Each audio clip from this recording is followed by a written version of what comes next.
김우중과 굉장히 패턴이 비슷한 사람이 강덕수라는 사람입니다. STX. 이 STX는 System Technology Excellence의 약자예요. 너무 어렵죠, 이름이. 아무튼 STX라고 하는 기업을 만들었는데 이 STX라고 하는 기업의 출발은 부실기업 인수입니다. 부실기업 인수예요. 대우도 본격적으로 크는 것이 부실기업 인수잖아요. 여기도 부실기업 인수입니다. 그리고 기업이 크게 되어가는 과정은 바로 글로벌화인 겁니다. 세계를 무대로 해가지고 비즈니스를 펼쳤던 거죠. 그런데 그 역사는 대우보다도 훨씬 짧아요. 네, 14년, 13년 그걸로 끝이에요. 진짜 화끈하게 기업을 하다가 막을 내렸습니다. 지금 앞으로 이분이 더 하실까 그거는 잘 모르겠어요. 모르겠지만 자, 이분은 지금 1950년생입니다. 그러니까 65세, 66세 이분이 다시 기업을 시작할 수 있을까 그거는 잘 모르겠네요. 네, 효성의 조홍재 회장이 56세에 시작하죠. 이분은 66세니까 모르겠어요. 뭐 요즘 하긴 100세 시대니까 다시 시작할 수도 있겠죠. 자, 그래요. 1950년 출생이고요. 2001년에 이분이 STX를 창업을 하는데요. 이분은 원래 쌍용양회에 그냥 보통 사원으로 입사를 합니다. 동대문 상고를 나왔고, 예, 동대문 상고를 졸업했고 73년에 쌍용양회를 입사를 하고요. 이분이 야간대학을 다니죠. 그래서 명지대학교의 그 다음 해에 이제 명지대 경영학과를 졸업을 합니다. 그리고 그 이후에 28년간 쌍용그룹에 있어요. 그러다가요, 1998년 쌍용그룹이 부도가 나죠. 쌍용중공업도 부도가 나게 됩니다. 그러면서 그 쌍용중공업을 외국계 사모펀드가 인수를 해요. 그래서 그 사모펀드의 CEO 역할을 이 강덕수라고 하는 사람이 하게 됩니다. 그 사모펀드가 이제 강덕수를 고용을 하는 거죠. 그러니까 자기가 원래 있던 그 기업인 겁니다. 쌍용중공업. 자, 그런데 이건 이제 배 엔진을 만드는, 선박 엔진을 만드는 회사였는데 이걸 좀 하다 보니까 강덕수가 이걸 내가 할까? 이런 생각이 드는 거예요. 안 그래도 원래부터 이 사람은 조선회사를 하고 싶어 했거든요. 이 사람이 셀러리맨이긴 했지만 이 사람이 늘 하는 이야기가 나는 한 번도 내가 셀러리맨이라고 생각해 본 적이 없다는 거 아닙니까? 네. 그리고 이 사람이 해봤던 게 조선회사를 하면서 수직 계열화된 일관된 그 생산과 판매 체제를 갖고 싶다라고 하는 꿈을 늘 꿔왔는데 이제 쌍용중공업을 자기가 CEO가 돼서 운영을 하다 보니까 이걸 자기가 갖고 싶은 거예요. 자기가 직접 자기 책임으로 하고 싶은 거예요. 그래서 결심을 합니다. 그렇게 하자. 돈이 얼마면 돼? 보니까 한 20억이 드는 거예요. 쌍용중공업을 인수하는데 20억밖에 안 들어요. 어떻게 그럴 수 있을까요? 망했으니까. 주식이 한 주가 500원인 거예요. 네, 망했으니까 한 20억이면은 그 주식의 한 10%는 인수할 수 있는 그런 돈이 되는 거죠. 그래가지고 이 양반이 자기 집을 팝니다. 올림픽 선수촌 아파트에 살았는데 자기 집을 팔고 돈 좀 빌리고 뭐 어쩌고 저쩌고 해가지고선 20억을 마련해서 주식 10%를 인수하고 우호지분들 취합을 해가지고 자기가 지배주주가 되죠. 그래서 쌍용중공업을 인수를 하게 되고 20억을 가지고, 네. 그리고 그걸 이름을 STX로 바꿔 붙이게 됩니다. 그리고 나서 몇 년 안 되는 사이에 이 기업들을 다 세우는 겁니다, 지금. 이 기업들을 다 세우는 거예요. 어떻게 가능할까요, 이게? 어떻게 가능했냐면 그야말로 자전거 페달 밟기입니다.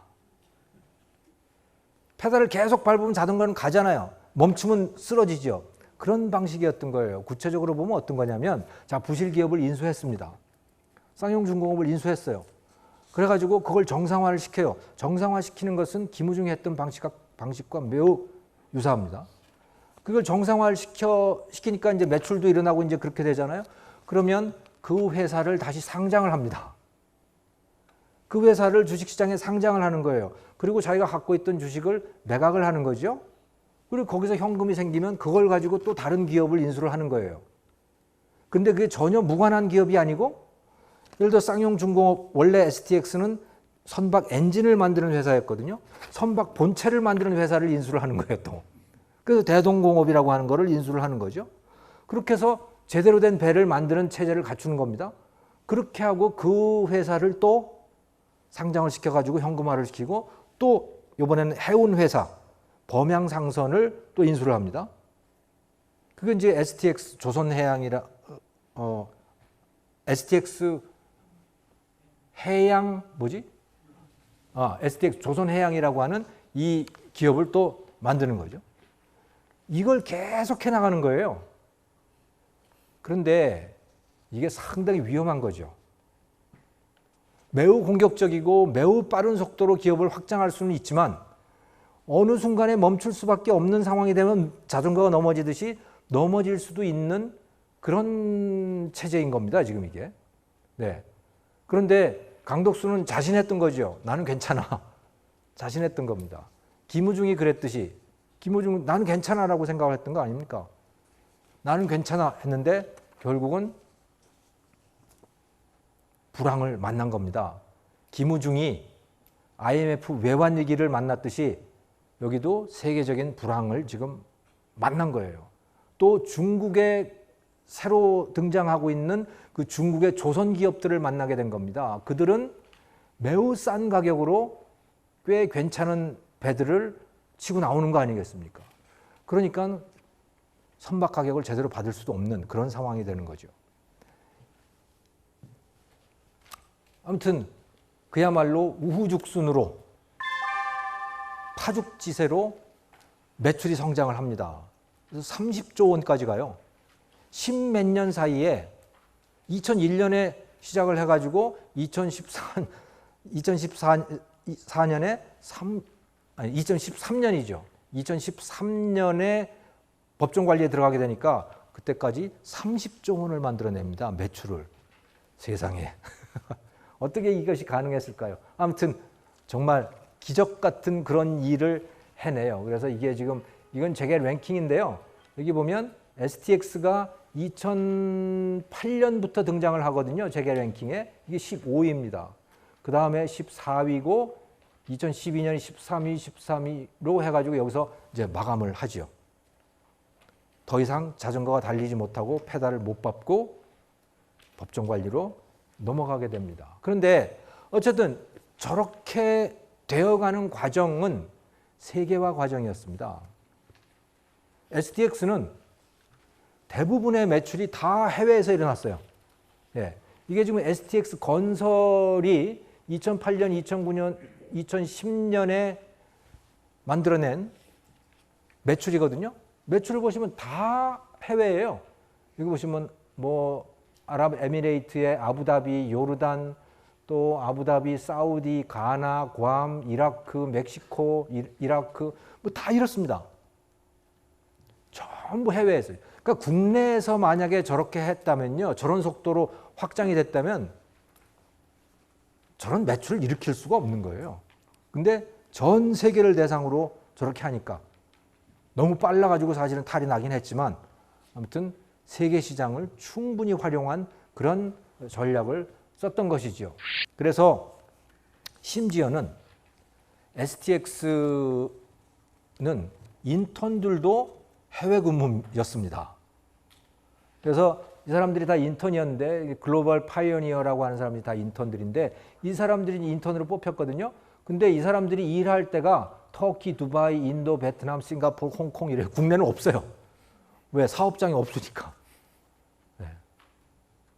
그럴 정도로 글로벌 네트워크를 활용을 했는데 참 안타깝게 된 거죠.